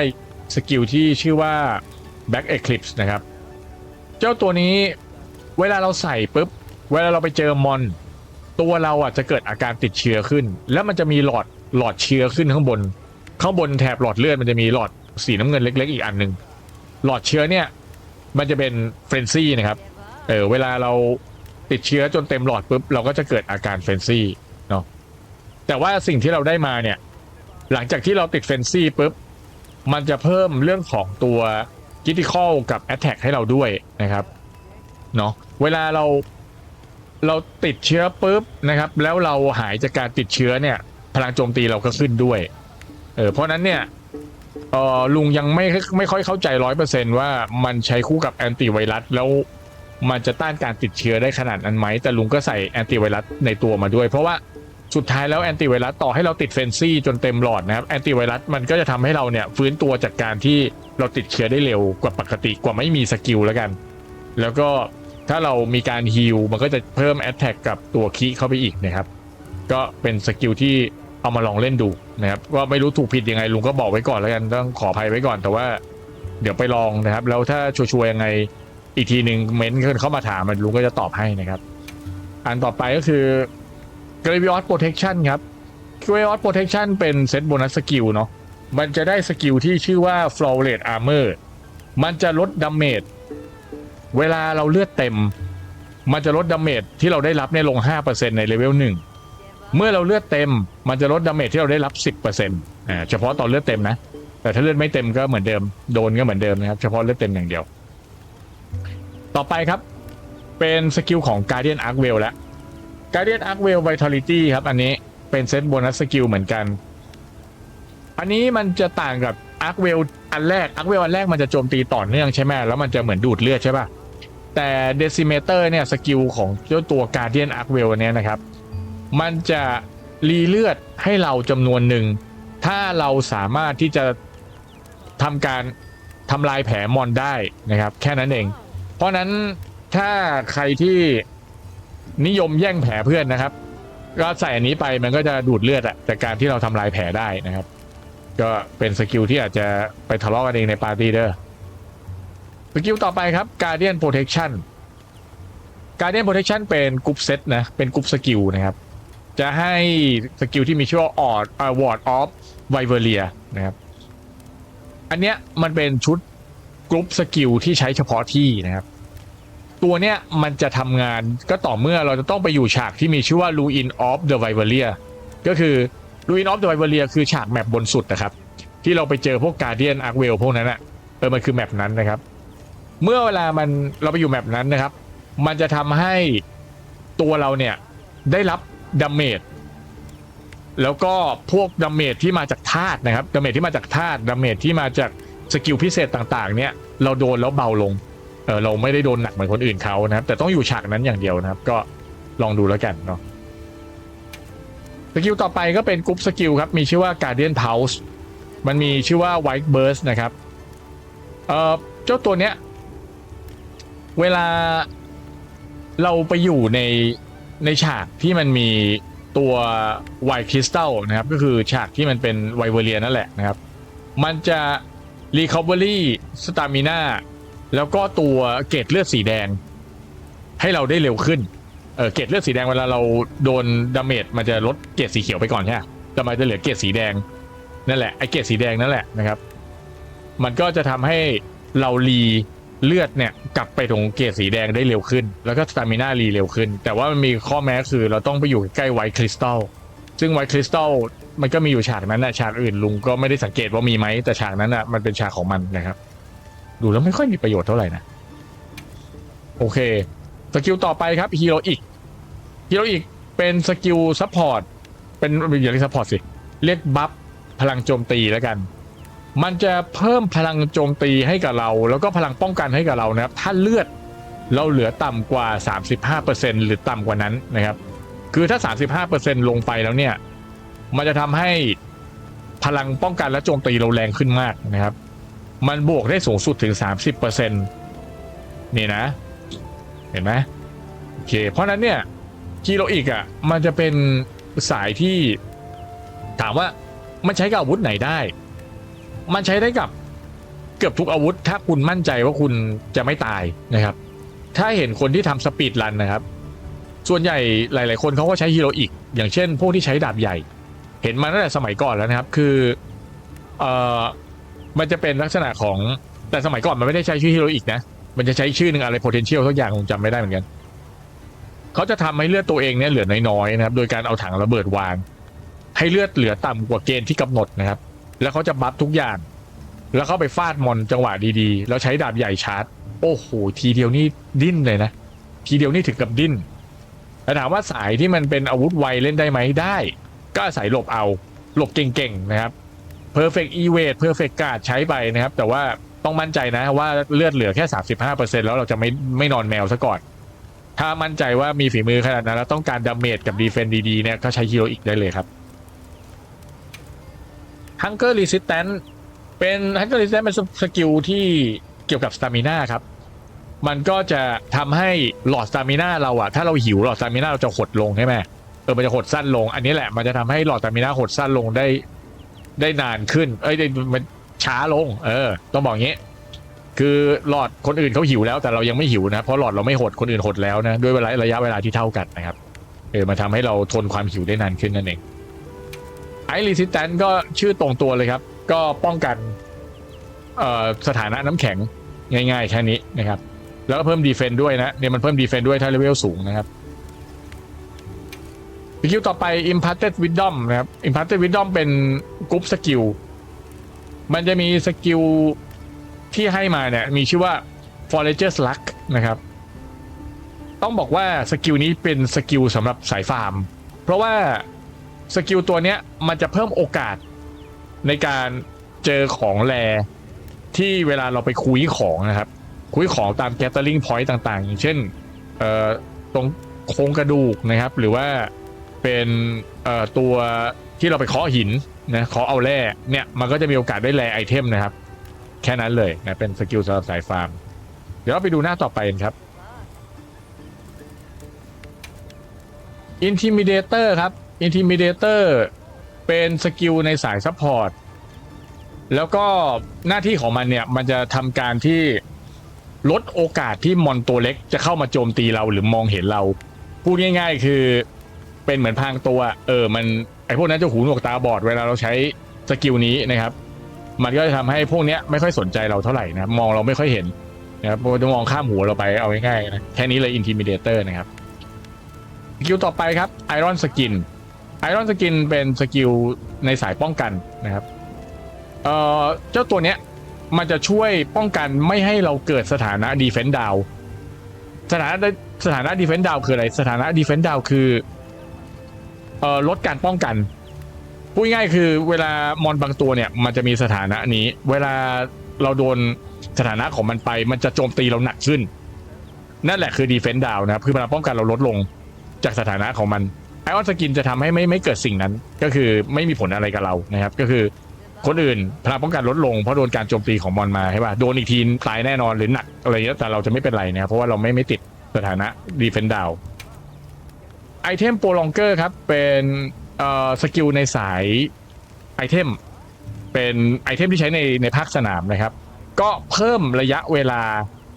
ของไอเทมเอฟเฟกต์นะครับผลของไอเทมให้ยาวขึ้นอย่างเช่นสมมุติเรากินแดดจูดนะครับเพื่อไม่ลดสตามิน่าอย่างเงี้ยมันก็ทำให้แดดจูดอยู่ได้นานขึ้นเราใช้ไอเทมบัฟไม่ว่าจะเป็นไม้ซีดหรือว่าเมกาอาร์เมอร์สกินเมกาเดมอนสกินนะครับเมกาเดมอนดรักนะครับโทษเมกาเดมอนดรักอย่างเงี้ยเราก็ใช้อยู่ระยะเวลามันอยู่ได้นานขึ้นนะครับไอเทมโปรลองเกอร์ระยะเวลาอยู่ได้นานขึ้นสำหรับเอาไอเทมนะครับต่อไปเป็นเซตโบนัสสกิลมีชื่อว่าจินดาฮัตรีโวลนะครับจินดาฮัตรีโวลมันจะให้สกิลที่มีชื่อว่า Binding Counter นะครับมันจะเพิ่มพลังโจมตีเวลาเราฟื้นตัวจากการที่หรือเราหลุดจากใยแมงมุมหรือว่าตัวน้ำแข็งที่เกาะขาเราหรือว่าสกิลอะไรก็ตามที่เราติดอยู่นะครับหรือแม้กระทั่ง Power Clash มันจะนับเป็นการติดด้วยนะมันเป็นการติดอยู่เพราะว่ามันค้างง้างกันอยู่นะครับเพราะนั้นเนี่ยมันนับด้วยนะครับเพราะนั้นถ้าเราเสร็จจาก Power Clash เสร็จปุ๊บแล้วเรามีเจ้าสกิลตัวนี้มันจะทำให้เราโจมตีแรงขึ้นนะครับหรือว่าขาเราหลุดจากใยแมงมุมก็ตีแรงขึ้นเราขาติดน้ำแข็งหลุดออกมาได้ก็ตีแรงขึ้นนั่นเองนะสกิลต่อไปจัมมาสเตอร์ครับจัมมาสเตอร์เป็นสกิลสายบัฟการป้องกันเวลาเราโดดตีศัตรูหรือตีมอนเนี่ยบางทีกลางอากาศเราโดนเสียงเห่าหรือว่าเราโดนโจมตีมันจะทำให้เราเนี่ยชะงักกลางอากาศโจมตีไม่ได้นะครับจัมมาสเตอร์มันจะมาช่วยตรงนั้นก็คือเวลาเรากระโดดโจมตีไม่มีอะไรรบกวนเราได้นะครับเราไม่สามารถที่จะถูกกระแทกแล้วค้างโหลดลงมาอย่างเงี้ยนะครับไม่ได้คือโดดแล้วยังไงก็ได้ตีนะครับอันนี้คือจัมมาสเตอร์มีแค่นี้นะครับสกินต่อไปลาเทนพาวเวอร์เป็นสกิลที่บัฟการโจมตีมันจะเพิ่มคิแล้วก็ลดอัตราการใช้สตามิน่าขึ้นชั่วคราวแต่จะต้องมีเงื่อนไขนะครับจะต้องมีเงื่อนไขด้วยมันถึงจะสามารถติดได้ซึ่งเจ้าตัวเงื่อนไขของ Latent Power เนี้ยมันมี5เลเวลด้วยนะเงื่อนไขของ Latent Power ครับมันจะเป็นเรื่องของการที่เราได้รับดาเมจประมาณสัก130ถ้าเราไม่จะเป็นต้องทีเดียวนะไม่จะเป็นต้องโดนตีทีเดียวแล้วเราโดนดาเมจ130สะสมก็ได้นะครับสะสมจนถึงเราโดนมอนตีทีนึงเนี่ยตีไปเรื่อยๆก็ได้แล้วพอเลือดเราลดลงไปประมาณสัก130มันจะทริกเกอร์นะครับสกิลนี้จะทำงานหรือเราอยู่ในคอมแบทคือเวลาเราเจอกับมอนแล้วเริ่มตีกันเนี่ยภายในระยะเวลาประมาณสัก2 นาทีประมาณสัก2 นาทีเนี่ยLatent Power จะทำงานนะครับก็มี2ปัจจัยที่ทำให้สกิลนี้ทำงานนะครับโอเคประมาณนี้ Latent Power ก็จะเพิ่มคีนะครับแล้วก็ลดการใช้สตามิน่าLeap of Faith ครับก็เป็นสกิลที่เป็นท่าซูเปอร์แมนเนาะอันเนี้ยมันจะทำให้เรากระโดดท่าซูเปอร์แมนได้ไกลขึ้น แค่นี้เลยกระโดดท่าซูเปอร์แมนได้ไกลขึ้นนะครับไม่รู้ออกมาทำไมเหมือนกันนะเพราะส่วนใหญ่จะตีไม่ค่อยมีใครกระโดดหนีภาคนี้สกิลต่อไปครับมีชื่อว่า Lord Favor นะครับ Lord Favor เนี่ยเป็นกรุ๊ปสกิลให้ผลเรื่องของ Inspiration นะครับสกิล Inspiration จะเพิ่มพลังโจมตีให้เราชั่วคราวเมื่อเราใช้ Melody Effect ก็คือคนที่เขาใช้ขลุ่ยค้อนหรือค้อนขลุ่ยเนี่ยเขาเป่านะครับแล้วก็ทำให้เพื่อนในกลุ่มนะครับได้รับตัวบัฟไปด้วยเนี่ยเจ้าตัวเนี้ยก็จะทำงานโดยการเพิ่มพลังโจมตีขึ้นไปอีกนะครับก็เพิ่มพลังโจมตีให้กับตัวเรานะครับคือพูดง่ายเราเป่าให้เพื่อนแล้วเพื่อนเราได้ยินเสียงเพลงของเราไปเกิดแรงบันดาลใจแล้วตัวเราเองก็โจมตีหนักขึ้นด้วยนะครับคนเป่าก็โจมตีหนักขึ้นด้วยก็คือ Lord Favor นะครับต่อไป Lord Fury ก็เป็นลักษณะเดียวกันเป็นชุดกรุ๊ปสกิลเหมือนกันนะครับแล้วก็อันเนี้ยมันเป็นสกิลในภาคเก่าที่มีชื่อว่า Resuscitate นะครับจริงๆแล้วอันนี้มันมารวมอยู่ในกรุ๊ปสกิลเลยซึ่ง Resuscitate มันจะทำหน้าที่ในการเพิ่มพลังโจมตีให้เราถ้าเราติดสถานะผิดปกติใดๆก็ตามเราจะโจมตีหนักขึ้นนะครับแค่นั้นเลยนะครับต่อไปมาราธอนรันเนอร์ครับก็เป็นสกิลในสายสตามิน่าจะทำให้สตามิน่าเราลดช้าลงพูดง่ายๆคือเราแดดเราวิ่งอะไรก็แล้วแต่นะครับมันจะทำให้เจ้าตัวเนี้ย หลอดเราใช้งานเนี่ยลดช้าลงนะครับมันดีมากเลยนะดีมากเลยลุงบอกเลยว่าถ้าคนที่เล่นสายรัวนะครับอันเนี้ยเหมาะที่สุดคือดาบคู่นะครับดาบคู่เหมาะสุดแล้วตามมาด้วยธนูนะครับธนูก็ช่วยได้นะครับธนูช่วยได้ธนูก็จะมีเรื่องของการกิ้งบ่อยๆนะครับมีการอะไรที่มันมีการแดชหรือมีการที่ต้องกิ้งบ่อยๆหลบบ่อยๆหรือเวลาใช้อย่างดาบคู่ที่ต้องใช้เพราะว่าเวลาเข้าดีมอนโหมดอ่ะตัวสตามิน่ามันลดเรื่อยๆเลยใช่ป่ะนั่นแหละอะไรก็ตามครับที่ต้องใช้สตามิน่าเยอะๆใช้ได้หมดนะครับใช้ได้หมดเลยประมาณนี้นะครับค้อนก็ได้นะจริงๆก็ค้อนก็ใช้ได้นะครับก็เป็นอะไรที่เกี่ยวกับสตามิน่าแม็กซิมัมไหมครับอันเนี้ยมันเป็นสกิลสำหรับโจมตีมันจะให้ผลก็ต่อเมื่อเราเนี่ยสตามิน่าเต็มตลอดเวลามันจะเพิ่มคีให้เราเพราะนั้นการที่มีแม็กซิมัมไหมเราต้องมั่นใจว่าคีเราเต็มตลอดเวลาแล้วถามว่าทำไงมันจะเต็มยังไงตลอดเวลาเวลาตีมันก็ลำบากแล้วเวลาตีมันก็ต้องมีหลบมีอะไรอย่างงี้ใช่ไหมไปใช้คู่กับแดดจูดครับหรือ Energy Drink มันจะทำให้สตามิน่าเราไม่ลดลงชั่วคราวนั่นแหละมันก็จะใช้แม็กซิมัมไหมได้เต็มที่นะครับแต่ไม่รู้คุ้มหรือเปล่านะแต่ว่าสามารถใช้ในลักษณะนั้นได้นะครับประมาณนี้ต่อไปครับมัชลูแมนเซอร์เป็นสกิลไอเทมที่เอาไปใช้ในฉากมันจะทำให้เราเนี่ยสามารถกดกินเห็ดได้ปกติมันจะกินเห็ดไม่ได้ใช่ไหมเห็ดมันต้องเอามาผสมใช่ไหมครับมัชลูแมนเซอร์มันจะทำให้เราเนี่ยสามารถกินเห็ดได้เลยทีเนี้ยไอการกินเห็ดเนี่ยมันก็จะมีบอกว่าอย่างเงี้ยแต่ละเลเวลนะครับถ้าเลเวล1เราจะกินเห็ดที่มันเป็นบูมัชลูมได้แล้วก็เห็ดพิษนะครับสีม่วงโทสตูได้ถ้าเลเวล2นะครับเราจะกินเห็ดสีแดงที่ว่ามีชื่อว่าในโตชรูมได้นะครับแล้วก็เห็ดสีเหลืองนะครับที่เป็นพาราไลซิตพาราชรูมได้นะครับแล้วก็เลเวล3เราสามารถกินมาดาโกล่าได้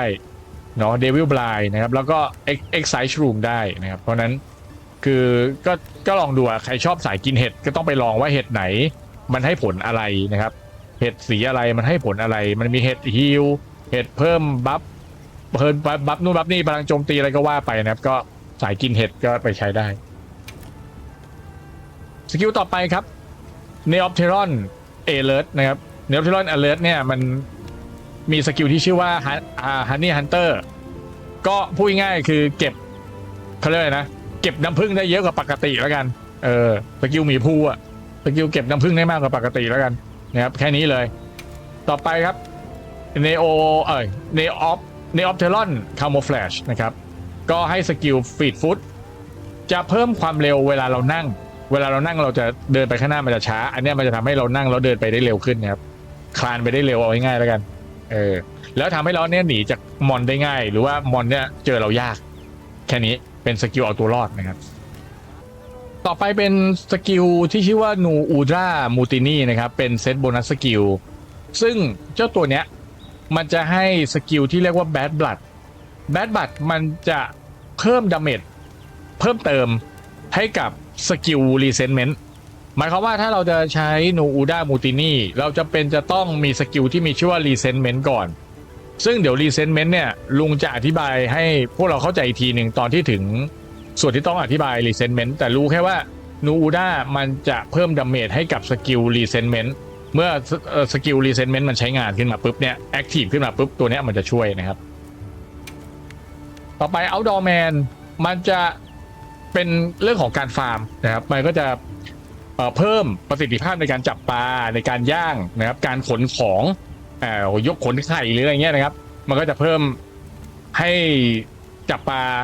ได้ง่ายขึ้นมั้งย่างได้ดีขึ้นง่ายขึ้นอะไรอย่างเงี้ยนะครับก็เป็น outdoor นะเป็นกิจกรรม outdoor เป็นสกิลที่ไม่รู้มีใครใช้ไหมนะแต่ลุงก็คงไม่ได้ใช้หรอกสกิลต่อไป Palico Rally ครับ Palico Rally เป็นสกิลที่เอาไว้ทำให้แมวเราเดือดขึ้นกว่าเดิมดุขึ้นกว่าเดิมเฟียสขึ้นกว่าเดิมนะครับ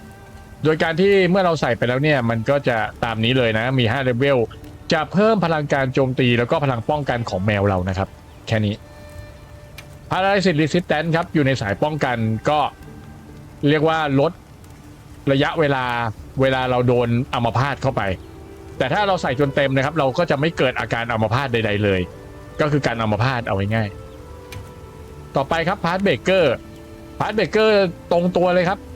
ใครที่เป็นสายตัดชิ้นส่วนมอนนะไม่ว่าจะจากทางหัวหรือจะปีก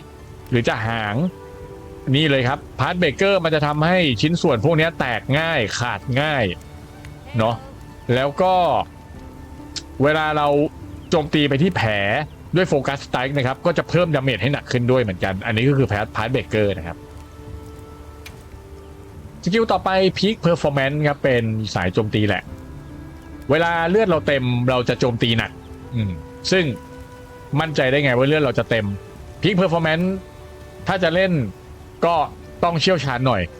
เพราะโอกาสที่เราจะเลือดเต็มตลอดเนี้ยมันจะค่อนข้างยากยกเว้นกรณีอย่างเช่นเราใช้อาวุธที่เป็นพวกอาวุธกันนะครับแล้วเราเลือดเราเนี่ยลดยากเพราะว่าเราใส่การ์ดไว้เต็มมีการ์ดอัพด้วยนะครับทำให้เลือดเราลดยากพีคเพอร์ฟอร์แมนซ์ก็อาจจะช่วยในส่วนนั้น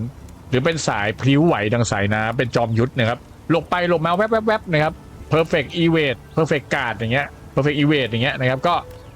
เลือดไม่ลดก็ทำให้เราโจมตีหนักแค่นั้นเองถ้าเลือดลดเราก็แค่ต้องกินยาเข้าไปให้เต็มหรือมีเพื่อนที่เก่งๆกุยคอร์สนะครับบัฟเลือดให้เราเต็มตลอดอย่างเงี้ยมันก็จะมีผลนะครับก็จะช่วยได้นะพี่เพอร์ฟอร์แมนซ์ต่อไปครับ poison resistance อันนี้ตรงตัวครับการพิษเหมือนกับ paralysis เมื่อกี้เลย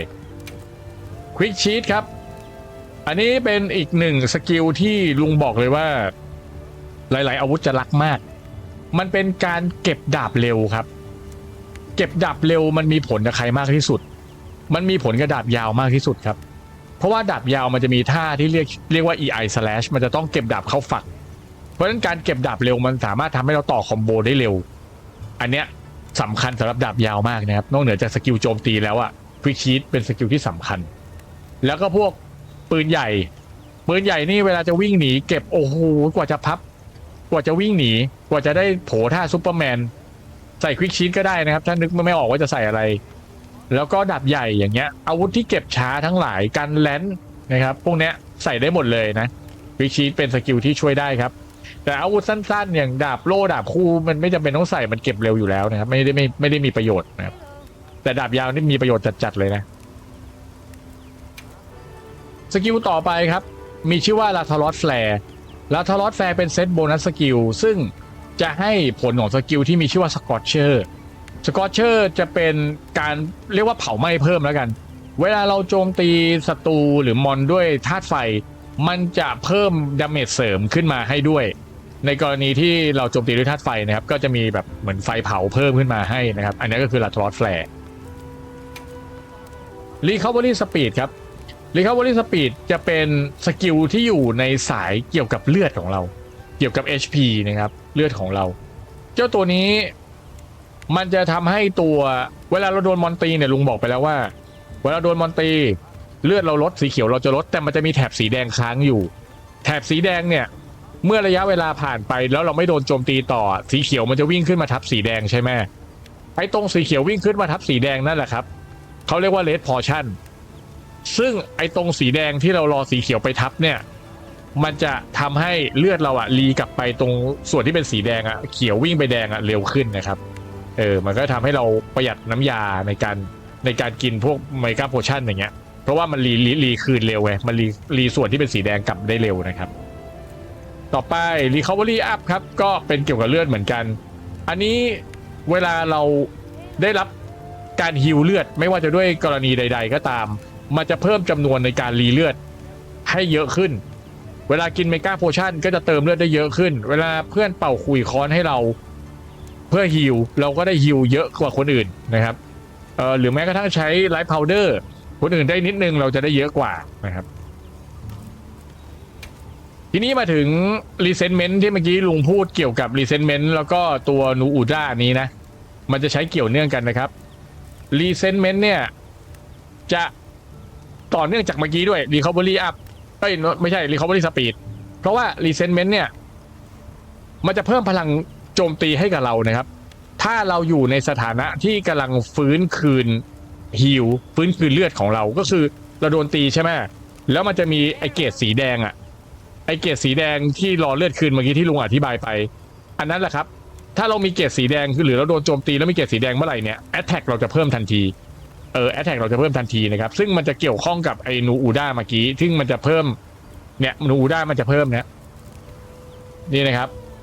มันจะเพิ่มดาเมจให้ด้วยนะครับถ้ารีเซนเมนต์ติดหมายความว่าถ้าเรามีรีเซนเมนต์เราโดนมอนตีแล้วเรายังไม่ได้ฮีลเรามีแถบสีแดงขึ้นตรงหลอดเลือดเราจะเพิ่มแอตแทกนะครับเนี่ยตามเลเวลนี้เลยเสร็จปุ๊บถ้าเรามีสกิลนูอูด้าด้วยก็ยิ่งตีหนักขึ้นไปอีกแต่ถามว่าคุ้มไหมอันนี้ไม่รู้แต่ว่าให้รู้ว่าสกิลมันทำงานแบบนี้ก็แล้วกันเนาะต่อไปเป็นเซตโบนัสสกิลที่มีชื่อว่าเรดาวโวเทจนะครับมันจะให้ผลสกิลที่มีชื่อว่า Thunderous Law Thunderous Law มันจะมี2เลเวลโดยที่ Thunderous Law มันจะให้ผลในการยืดระยะเวลาของตัว Latent Power สกิล Latent Power ที่ลุงอธิบายไปก่อนนะนี่ย้อนกลับไปดูได้นะครับ Latent Power ปกติแล้วมันจะอยู่ได้2นาทีใช่ไหมมันอยู่ได้2นาทีแต่ถ้าเรามีไอตัว Radar Voltage Level 1มันจะทำให้อยู่ได้2นาทีครึ่งถ้ามีเลเวล2จะอยู่ได้3นาทีครึ่งก็คือยืดระยะเวลาของตัว Latent Power นะครับตามนั้นสเกลเลเยอร์ยิ่งครับเป็นกรุ๊ปสกิลให้ผลของอะดรีนาลีนไม่ใช่อะดรีนาลีนรัชนะอันนี้คนละอันไงนะอันนี้อะดรีนาลีนเฉยๆเลยอะดรีนาลีนเนี่ยมันจะลดการใช้สตามิน่าถ้าเลือดเราเนี่ยเหลือต่ำกว่า 40% ลงไปก็คือถ้าเลือดเราเนี่ยลงมาครึ่งหลอดแล้วลงไปถึง 40% เมื่อไหร่นะสตามิน่าเราจะใช้น้อยลงแค่นี้นะครับต่อไปเป็นกรุ๊ปสกิลเหมือนกันครับมีชื่อว่า Scaling Prowess นะครับจะให้สกิลที่มีชื่อว่า Master Mounter พูดง่ายๆคือขี่มอนง่ายแล้วกันแล้วก็เวลาเราขึ้นไปขี่มอนเราก็จะเจาะแผลมันด้วยมันก็ทำให้เจาะแผลได้ง่ายขึ้นด้วยนะครับเกิดแผลได้เร็วก็คือเป็นสกิลสำหรับขี่นะครับต่อไป Sleep Resistance ครับเป็นสกิลสายป้องกันก็ตามชื่อเลยป้องกันสถานะหลับซึ่งภาคนี้สถานะหลับโดนกันไม่ค่อยบ่อยส่วนใหญ่ที่โดนกันมักจะโดนพิษหรือไม่ก็โดนอัมพาตซะมากกว่าหลักไม่ลุงไม่ค่อยโดนเท่าไหร่ส่วนใหญ่ไปโดนธาตุซะเยอะนะครับก็การสถานะหลับแค่นั้น Speed Eating ครับเป็นบัฟดีเฟนส์เป็นสกิลสายบัฟการป้องกันนะครับหรือว่าการเคลื่อนไหวSpeed Eating จะทำให้เรากินอาหารหรือว่าใช้ไอเทมที่เป็นเกี่ยวกับการบริโภคเลยกันการกินการดื่มเนี่ยได้เร็วขึ้นแบบเร็วขึ้นมากเลยนะถ้าเลเวลเต็มนี้แบบยกกระดกปึ๊ดเร็วมากสายซัพพอร์ตนะครับโดยเฉพาะอย่างยิ่งดาบโล่เนี่ยฟรีมิลเนี่ยควรมีนะครับถ้าจะซับเพื่อนนะใครก็ได้แต่ว่าดาบโล่ที่ลุงบอกดาบโล่เพราะอะไรดาบโล่เนี่ยเวลาชักอาวุธมันสามารถที่จะกดใช้ไอเทมได้เลยโดยที่ไม่ต้องเก็บอาวุธใช่ไหมเพราะฉะนั้นคนเล่นดาบโล่มักจะบางคนเนี่ยเล่นเป็นกึ่งซับด้วยนะครับเพราะฉะนั้นสกิลที่ดาบโล่ควรจะมีก็จะมีเรื่องของ Speed Eating ตัวนี้นะครับฟรีมิลไวเลนอย่างเงี้ยก็จะช่วยเพื่อนได้นะครับหรือ Recovery Up แต่ Recovery Up มันเข้าตัวเองไม่เกี่ยวนะครับก็นี่แหละ3สกิลเนี่ย Speed Eating ฟรีมิลไวเลนนะครับมันก็ทำให้กินเร็วขึ้นมันก็ทำให้มีโอกาสรอดชีวิตสูงแล้วกันสกิลต่อไปครับ Stamina Surge Stamina Surge มันจะทำให้หลอดสตามิน่าเราเวลาลดเนี่ยมันขึ้นเร็วเหมาะมากสำหรับพวกอาวุธที่ต้องใช้สตามิน่าเยอะๆอาวุธการ์ดอาวุธที่ต้องใช้สตามิน่ารัวๆก็ดาบคู่ลุงบอกเลยนะดาบคู่เนี่ยเป็นอาวุธที่ต้องพึ่งพาสกิลพวกนี้หลายตัวอยู่เหมือนกันถ้าเรามีตัวมาราธอนรันเนอร์นะครับก็คือลดการใช้สตามิน่าหรือว่าสตามิน่าลดช้านะครับสตามิน่าลดช้าไม่ให้ลดการใช้สตามิน่าลดช้าแล้วเรามีสตามิน่าเสริร์ด้วยสตามิน่าก็ขึ้นเร็วลดช้าแล้วขึ้นเร็วมันทำให้เจ้าตัวดาบคู่เนี่ยสามารถที่จะใช้เดมอนโหมดได้เยอะได้นานแล้วก็ใช้ได้บ่อยด้วยแต่บางคนถ้ามีแดชจูดเยอะๆก็ไม่จำเป็นเพราะกินแดชจูดปุ๊บสตามิน่ามันไม่ลดใช่ไหมแต่ว่าแดชจูดมันก็มีระยะเวลาของมันแต่ถ้าสมมุติว่าเป็นการที่เราไม่มีแดชจูดกินก็ใช้สกิลช่วยนะครับก็จะมีสตามิน่าเซิร์ชทำให้หลอดสตามิน่าขึ้นเร็วนะครับแล้วก็ตัวมาราธอนรันเนอร์ทำให้ลดช้าก็ใช้ทั้ง2ตัวเลยก็ได้นะครับหน้าต่อไปหน้าสุดท้ายจะมีเรื่องของสกิลสตันรีสิสแตนครับตรงตัวเลย ป้องกันมึนป้องกันสถานะสตันนะครับเราก็ไม่มึนมอนตีปกติเราโดนตีติดกันนะแรงๆ3 ทีเราจะลงไปนอนนับดาวเลยใช่ป่ะถ้าเรามีสตันรีสิสแตนเราจะไม่นับดาวนะครับเราจะไม่เกิดอะไรขึ้นกับเราจะไม่มึนสกิลต่อไป Survival Expert ครับเวลาเราออกไปในฟิลอะออกภาคสนามเวลาไปสู้อะเราลองสังเกตดีๆนะมันจะมีไอตัวไวเกอร์นะครับที่มันเป็นรูปคล้ายๆฟองน้ำสีเขียว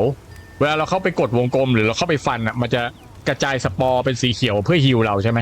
แล้วก็จะมีต้นไม้ที่งอกตามพื้นขึ้นมาก็ฮีลเราใช่ป่ะไอเม็ดเขียวๆข้างฝาครับที่บางทีดึงมามันฮีลเราอ่ะอันนั้นอ่ะคือสภาพแวดล้อมที่มันมีของฮีลเราได้นะเป็นพืชเป็นอะไรก็แล้วแต่ตัว Survival Expert เนี่ยมันจะทำหน้าที่ในการให้ผลของสิ่งรอบๆตัวในฉากเราที่มันฮีลเราได้อ่ะให้ผลในการฮีลมากขึ้นเลยนะครับถ้าเลเวล3นี่คือเต็ม 100% เลยนะครับเติมเต็มหลอดอย่างเงี้ยก็แล้วแต่นะครับใครชอบสายนี้ก็เอาไปใช้ได้เพราะเป็นสายเกี่ยวกับเลือดนะครับสกิลต่อไปเป็นสกิลที่มีชื่อว่า Tool Specialist นะครับ Tool Specialist จะเป็นลักษณะของฟิลไอเทมสกิลนะครับก็ไปใช้ในฉากซึ่งไอเจ้าตัวเนี้ยมันจะลดระยะเวลาในการรีชาร์จหรือคูลดาวน์ของพวกเครื่องมือประเภทพิเศษที่เรามีเอาจริงลุงยังนึกไม่ออกนะครับว่าไอเครื่องมือประเภทพิเศษที่เรามีมันมีอะไรนอกจากผ้าคลุมที่มันคูลดาวน์ได้เพราะนั้นไอตัวเนี้ยลุงค่อนข้างมั่นใจว่าเอาไปใช้ในการคูลดาวน์ผ้าคลุมเป็นหลักนะครับก็อาวุธอื่นหรือว่าของอื่นที่มันต้องคูลดาวน์ลุงยังไม่เจอนะถ้าใครเจอก็ฝากมาคอมเมนต์บอกหน่อยนะครับสกิลต่อไปมีชื่อว่า Tremor Resistance ครับ Tremor Resistance จะเป็นสกิลที่ใช้กันแผ่นดินไหวคือพูดง่ายๆมอนเนี่ยมันจะมีเรื่องของมันกระแทกพื้นแล้วแผ่นดินไหวใช่ป่ะหรือเราไปอยู่ในสภาพภูมิประเทศที่มันเกิดแผ่นดินไหวอะไรก็ตามที่มันให้พื้นมันเกิดสั่นหรือแผ่นดินไหวได้เนี่ยถ้าเราใส่เทมอร์เรสิสแตนซ์คือเราจะวิ่งได้ปกตินะครับไม่เหมือนคนอื่นก็จะเซไปเซมาหรือว่าลงไปนั่งหรืออะไรก็แล้วแต่เราจะไม่เป็นไรนะครับก็คือการแผ่นดินไหวนั่นเองสกิลต่อไปอุดดูน่านะครับอุดดูน่าคอเวอร์อุดดูน่าคอเวอร์เป็นตัวเซตโบนัสสกิลมันจะให้ผลของมันที่มีชื่อว่า Protective Veil นะครับมันจะเพิ่มพลังป้องกันชั่วคราวถ้าเราใช้ Specialized Tool ซึ่งเมื่อกี้ลุงบอกไปแล้วว่า Specialized Tool เนี่ยที่ลุงเจอมันมีแค่ผ้าคลุมตอนนี้ลุงยังไม่เจออย่างอื่นเพราะนั้นในความหมายของลุงที่ลุงเจอแต่ผ้าคลุมหมายความว่าถ้าสมมุติเราใช้ผ้าคลุมมันก็จะเพิ่มพลังป้องกันให้ด้วยนะครับแล้วก็เพิ่มพลังต้านทานให้ด้วยนะถ้าเป็นเลเวล2นะครับเพิ่มพลังต้านทานชั่วคราวให้ด้วยถ้าเราใช้Specialized Tool หรือว่าที่ลุงเข้าใจตอนนี้ก็มีผ้าคลุมตามที่บอกนะครับ Water Resistance ตรงตัวครับเป็นสกิลป้องกันดาเมจที่เกิดจากน้ำเนาะป้องกันธาตุน้ำแล้วกันเอาเข้าใจง่ายๆอย่างเงี้ยป้องกันธาตุน้ำแล้วก็เพิ่ม Defense ด้วยต่อไป Weakness Exploit ครับ Weakness Exploit เป็นสกิลมหานิยมเป็นพิมพ์นิยมเลยสำหรับหลายๆภาคที่ผ่านมาภาคนี้ก็ยังคงใช้ได้เหมือนเดิม Weakness Exploit เป็นสกิลที่มันจะเพิ่มอัตราการติดคินะครับเวลาเราโจมตีโดนจุดอ่อนหรือว่าแผลของมอนถ้ารู้ว่าตรงไหนเป็นจุดอ่อนและตรงไหนที่มันเป็นแผลของมอนเราโจมตีเข้าไปเนี่ยมันจะเพิ่มอัตราการติดคินะครับถือว่าเป็นสกิลที่ดีมากนะถ้ารู้จุดอ่อนของมอนแล้วไปตีตรงจุดอ่อนมอนบ่อยๆนะครับก็แนะนำให้ใช้นะครับ Weakness Exploit ดีมากสกิลต่อไปครับ Violence เนี่ยเป็นสกิลที่เอาไว้สำหรับสายซับโดยเฉพาะเลยนะครับใช้ดีมากเพราะว่าถ้ามีเพื่อนที่เขาต้องการซับโดยการกินยาเติมเลือดให้เพื่อนพอมีไวเลนเนี่ยเพื่อนก็จะได้รับเวลาเราดื่มยาใช่ไหมเมกาโพชั่นเพื่อนจะได้ด้วยเพื่อนไม่ต้องควักมากินนะเราเนี่ยควักแล้วเดี๋ยวเพื่อนได้กินด้วยนะครับโดยที่เพื่อนตีไปเลยรัวๆเดี๋ยวเรากินให้นะครับแล้วไอไวเลนเนี่ยถ้าเราอัพจนสุดนะครับมันจะมีผลออกมา2อย่าง1มันจะทำให้ระยะในการฮีลให้เพื่อนไกลขึ้นเพื่อนอยู่ไกลๆเรายังฮีลถึงเลยนะอันเนี้ยข้อแรกก่อนข้อที่2มันจะทำให้การฮีลแรงขึ้นเวลาเราฮีลเพื่อนมันจะแรงขึ้นด้วยนะครับเพราะนั้นสายซับควรจะมีไวเลนนี่เป็นสิ่งที่ต้องมีเลยนะครับแนะนำเลยจริงๆคุยค้อนลุงไม่แน่ใจภาคนี้นะพูดไม่ได้ 100% แต่ว่าในภาคก่อนๆนะครับไวเลนเวลาใส่เข้าไปในคุยค้อนครับเพื่อนอยู่ไกลๆได้ผลของตัวโน้ตด้วยนะมันไกลนะมันเพิ่มระยะให้เพื่อน นะครับก็ต้องลองดูภาคนี้ลุงยังไม่ได้ลองนะครับว่าเพื่อนอยู่ไกลได้ไกลประมาณไหนนะครับลองเอาไปใช้ดูกันแล้วกัน Windproof ครับ Windproof เป็นสกิลที่เอาไว้กันลมในตอนเนี้ยยังไม่เจอตัวที่ลมแรงๆประเภทยืนไม่อยู่นะครับลมที่เจอในภาคนี้ลุงยังไม่เจอลมแรงนะครับแบบประเภทโอ้โหมันแค่มันบินลงมาคือเราลงไปนั่งแล้วอะคือทำอะไรไม่ได้เข้าถึงตัวไม่ได้เลยนะครับแล้วมันก็จะมีพายุลมถ้าใครนึกถึงเพื่อนรักของเราอย่างคุชาร่าดาโอล่าได้นะครับถ้านึกออกมังกรลมไอตัวนั้นอะถ้าไม่มีวินพรูฟเนี่ยสู้ยากเหมือนกันนะมันมีอีกทางหนึ่งคือต้องเอาดาบที่ติดธาตุพิษไปตีให้มันติดพิษนะครับเดี๋ยวลมมันจะหาย